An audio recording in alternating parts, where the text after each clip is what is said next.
Hello, humanoids. Welcome to episode 11 in our course, Ethics and Science, Philosophy 2600, UNT. As always, it is the good Admiral Akbar and Adam Briggle coming at you. We have on tap for you the last in our module on science and its norms. And in some ways, this is kind of a weird talk because it's looking ahead to some of the stuff coming in later in class and tying up some of the things we've been talking about with science in general. I want to talk about science in democracy or science and democracy a little bit, a major topic, a huge thing. I just want to touch on a little bit of it here. If Akbar can help me get the slides working, here we go. Long quote for you, sorry, but this is a new feature. This is Akbar's quote of the day, and this is from a political theorist, E.E. Schattschneider. I love that name. I want to just read it to you. Keep this in mind. In many ways, this says everything I want to say. Our survival depends on our ability to judge things by their results and our ability to establish relations of confidence and responsibility so that we can take advantage of what other people know. We could not live in modern society if we did not place confidence daily in 1,000 ways in pharmacists, surgeons, pilots, bank clerks, engineers, plumbers, technicians, lawyers, civil servants, accountants, courts, telephone operators, craftsmen, and a host of others. Democracy is, like nearly everything else we do, it is a form of collaboration of ignorant people and experts. That's the semi-sovereign people. What I want you to note from there is trust and relationships. So he doesn't actually use the word trust, but look at that, confidence. He uses that word a couple of times. You have to be able to place confidence or trust so that you can take advantage of what other people know. So we're in these interdependent relationships in our personal lives, and in many ways, our public lives in a democracy are the same way. And so science and the expertise is essential to both our private and our public lives, he's saying. And it kind of demystifies democracy. I kind of like it. Like, just like, you need to go take medicine from your doctor, or you need to get on the subway and trust that it's not going to like fall into the ocean or something like this, or the ocean's not going to crash on the top of it. You got to trust in democratic forms of government that science is working for you too, right? So much is built on that, I think.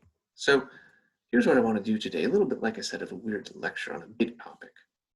Really just to get you thinking. I want to explore in a preliminary way some questions about the place of science in society with a focus on democracies. So we'll start with a case study from In the News right now as I'm recording this. And then this question: what is the rightful place of science in society? Is it on the margins or is it in the middle? Well, we live in a scientific society, so we put it in the middle. But that raises a lot of questions, and I'm just going to go through two of them in this lecture. So first, our case study. Note the date here, September of 2020. This is a New York Times piece, headline: Political Appointees Meddled in CDC's Holiest of the Holy Health Reports. The first line reads: political appointees at the Department of Health and Human Services have repeatedly asked the Centers for Disease Control and Prevention to revise, delay, and even scuttle weekly reports on the coronavirus that they believe were unflattering to President Trump. So these are weekly reports that CDC has long produced primarily aimed at health professionals in a variety of fields.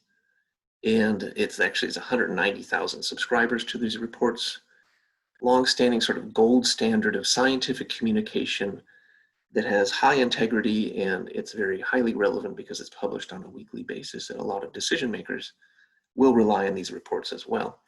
And are published without much fanfare until recently in the news. It turns out now there's evidence and accusations that there's some political meddling going on with these CDC reports.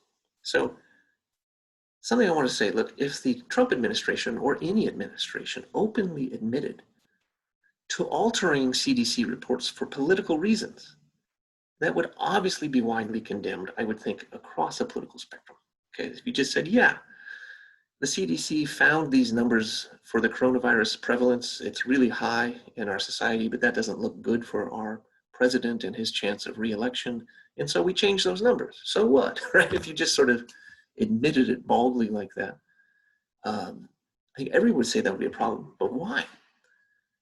I think this gets to the intimate relationship, complicated, foundational relationship between science and democracy, because totalitarian regimes get to make reality, but not democracies, right? So if you think about the novel 1984 example, 1984, for example, there you got a situation with Big Brother determining reality, or just think about existing societies that have state-run media outlets, for example, where they can dictate exactly what we're going to report as the truth or as reality.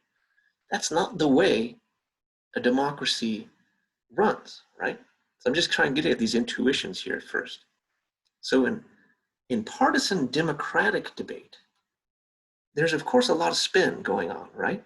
You want to spin it to your preferred position, right? So it's all about interpreting reality, but there are limits to that spin, right? You can't just simply substitute your political wishes for the facts. At some point, spin becomes lying.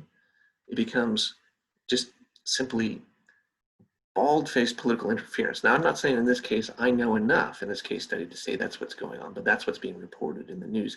And that's just to say, why is this an important thing to report on, right? Now, of course, the administration didn't just openly say, oh yeah, we didn't like those numbers, so we changed them, right? No, this is really interesting. What they said is, well, first, this is Alexander is, so you have Caputo is the new communications director at HHS, which oversees the CDC, right? Caputo hired this guy, Alexander, who is an epidemiologist, to go over all of the CDC reports. And so he said, look, the reports must be read by someone outside of CDC like myself, and we cannot allow the reporting to go on. It has been, for it is outrageous. It's lunacy, he said.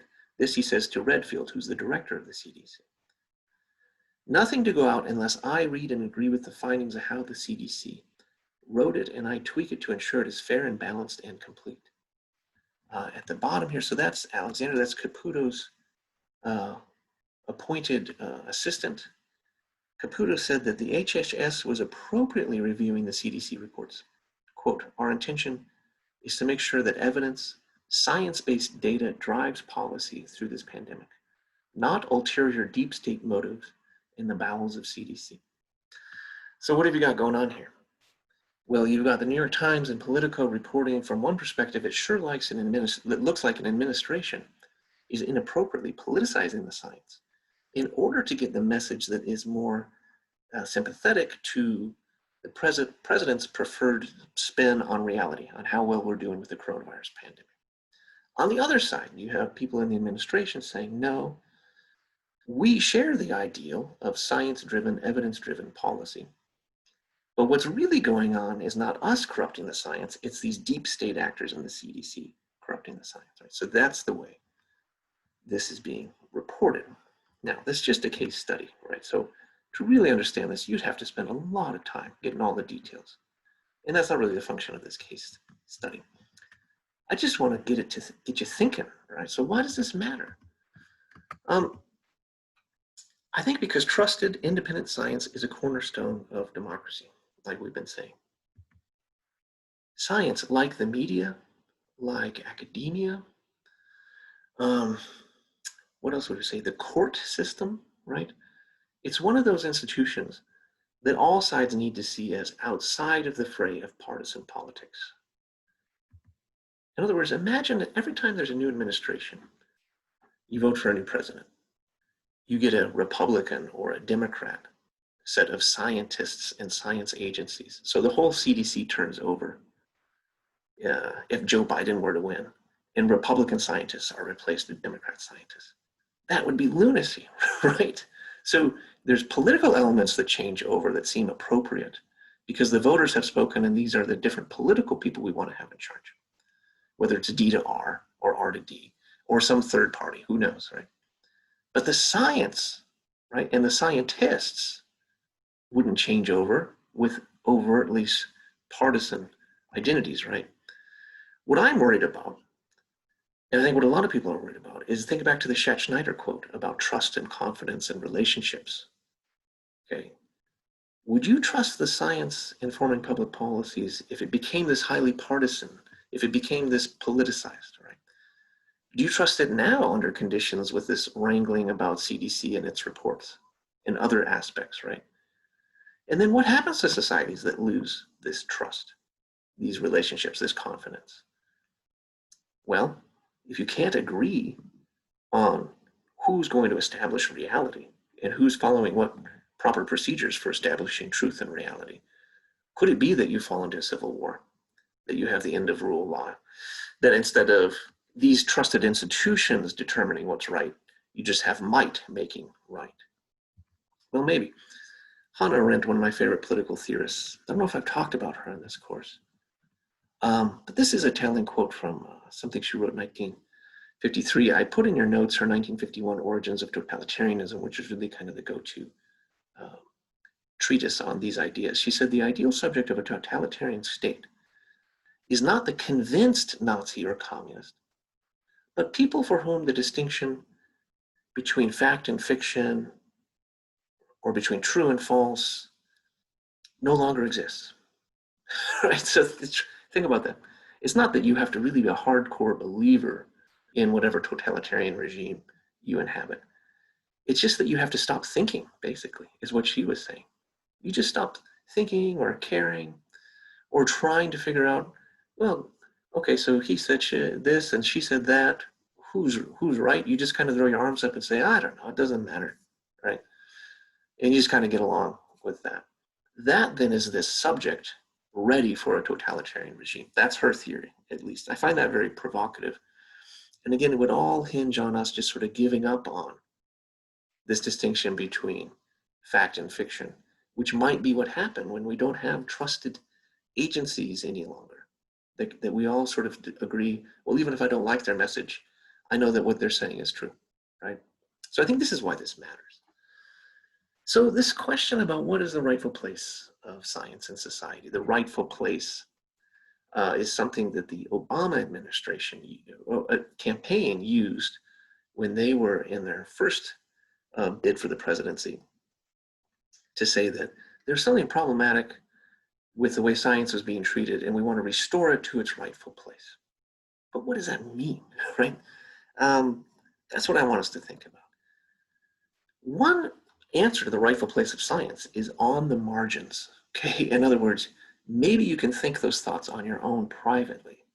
But you better not form a society that wants to bring it to the center of attention. Remember from Cosmos, our good friend Bruno, who had the audacity to share his, not scientific, but his free intellectual inquiring thoughts in public. Well, he got tomatoes chucked at him, and worse, of course, he was killed. So that's kind of the pre-modern answer for the rightful place of science or natural philosophy, is for the few on the margins, don't disturb tradition, custom, authority, right? Another story here, at the cusp of pre-modernity and modernity, Galileo. Here he is with his telescope. It's probably 1620 or something, 1640, in the Piazza San Marco. And you know his story, it's in the textbook, about trying to bring science towards the center of society by challenging church authorities. Now, here is a work we haven't talked about. Francis Bacon, writing at the same time Galileo is starting to have his feud with the church. This book, story, The New Atlantis, he tells in there this story of Solomon's house, which is on this island, this perfect island where everybody lives long, healthy, happy lives. And these strangers come and they visit and they want to know, how do you do it? And at the center of this society is Solomon's house. And it turns out Solomon's house is basically a scientific organization. And the end of their foundation, that is to say, the purpose of this organization, is the knowledge of the causes and secret motions of things in the enlarging of the bounds of human empire to the effecting of all things possible. Right? So here's this modern mentality of we could have a utopia if we put science at the center of society. And if society then adapted to what science found and it took up the findings of science, because science will give us knowledge of how things work.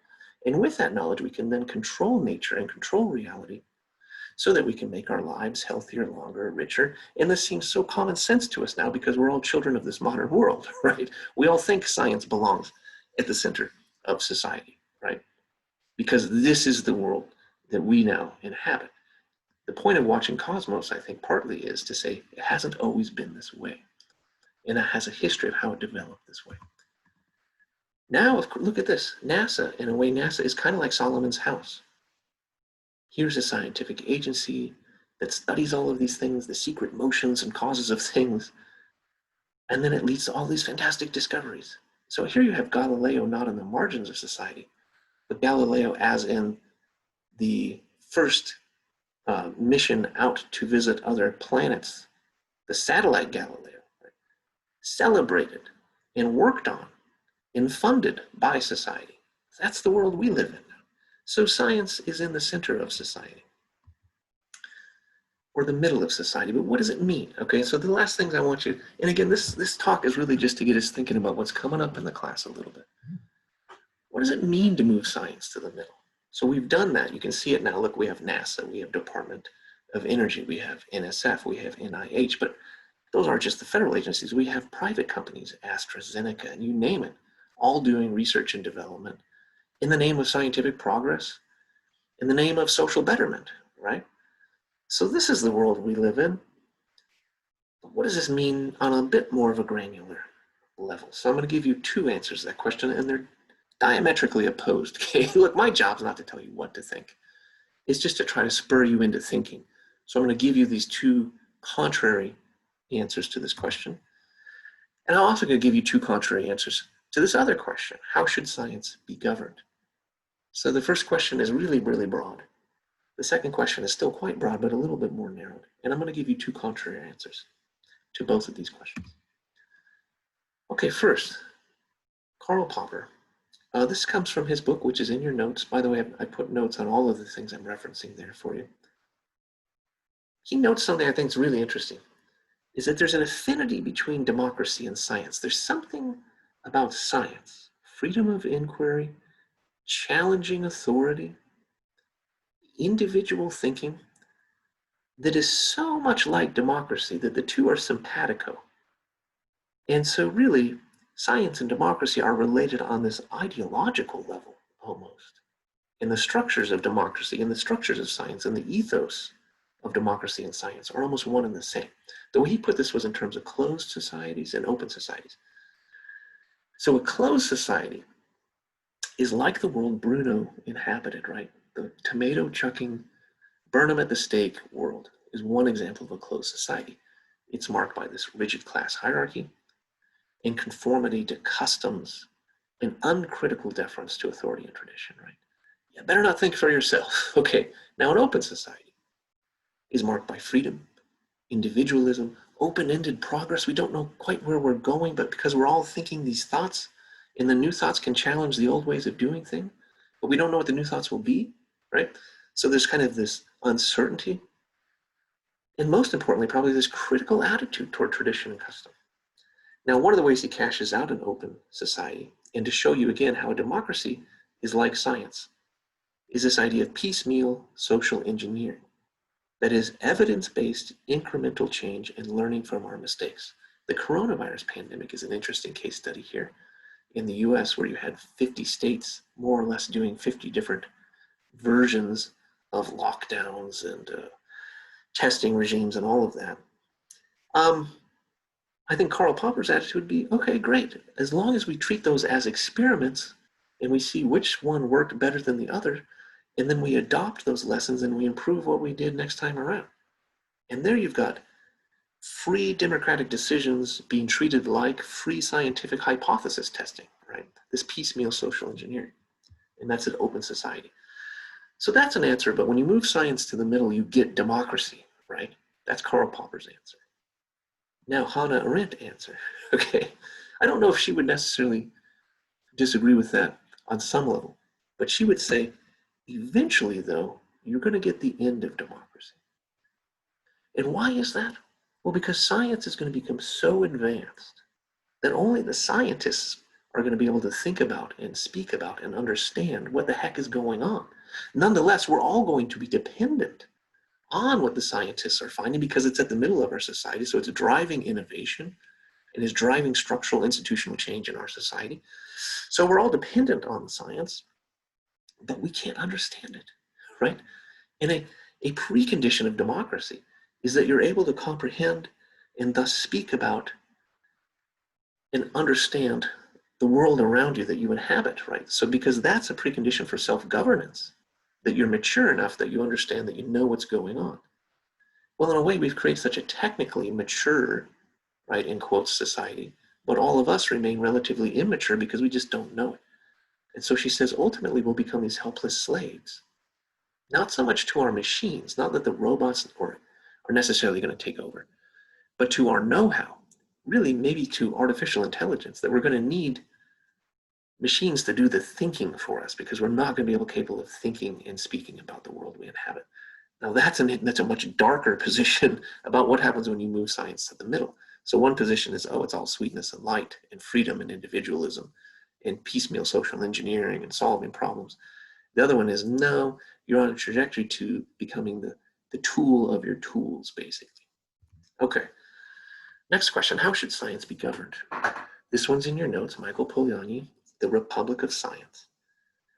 And his answer to the question is, leave scientists alone. It's like a free market. It's like the invisible hand, he says.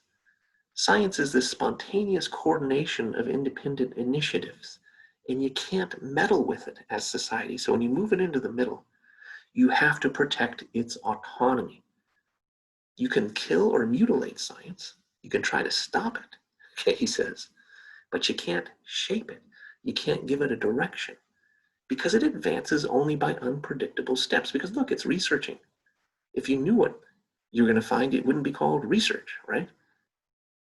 So you don't know that. And then what you find, you don't know how it's going to impact society. The practical benefits of these advances will be incidental. And then there's this sort of double layer of unpredictability. So his answer is you move it to the middle and you let it govern itself. You don't know where it's going to take you, but you know it's going to be progress. Okay, that's one answer.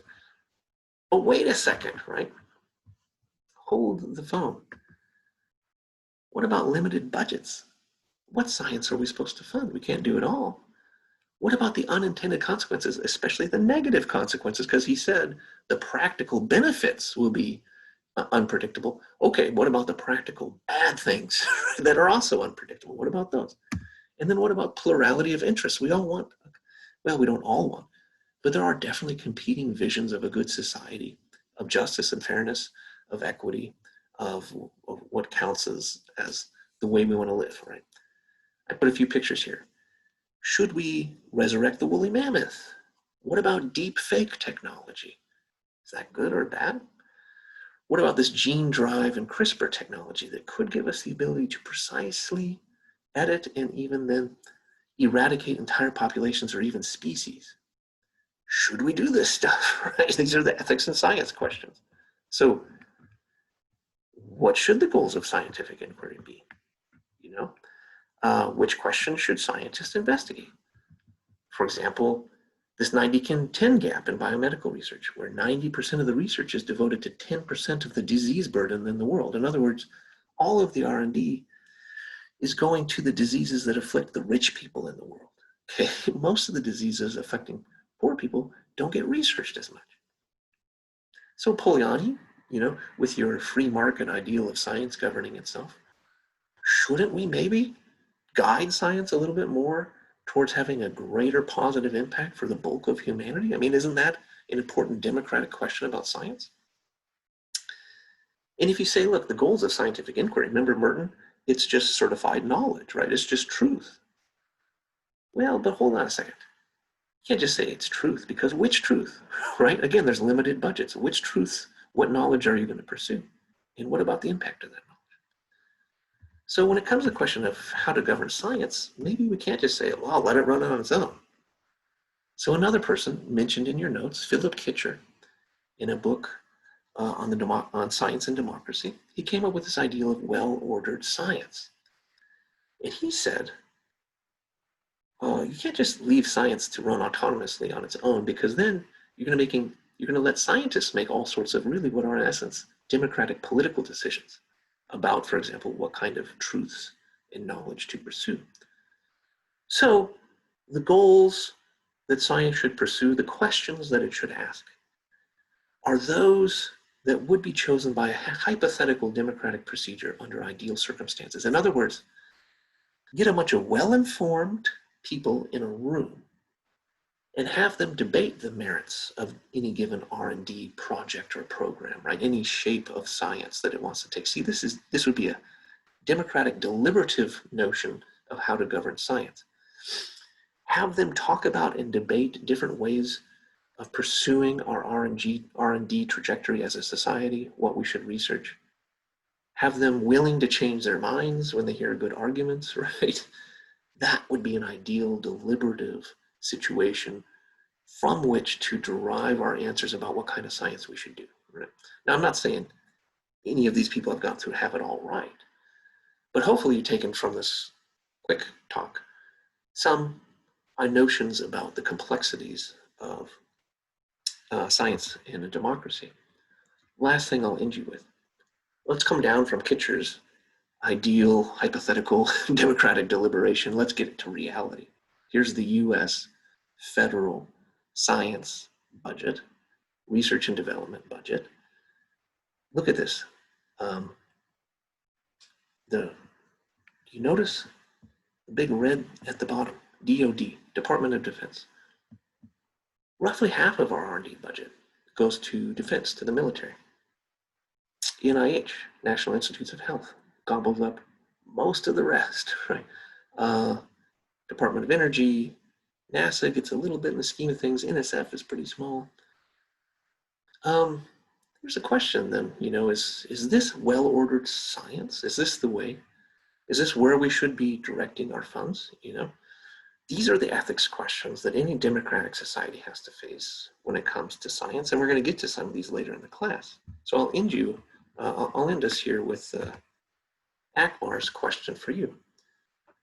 What if you were science czar, which, by the way, is not a title that exists in the US, something we'll get to later on.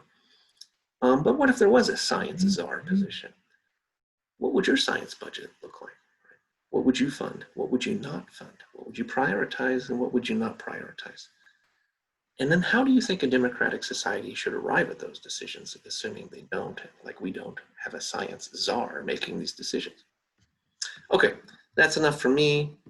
After this, we're going to move into the responsible conduct of research. And until then, may the force be with you.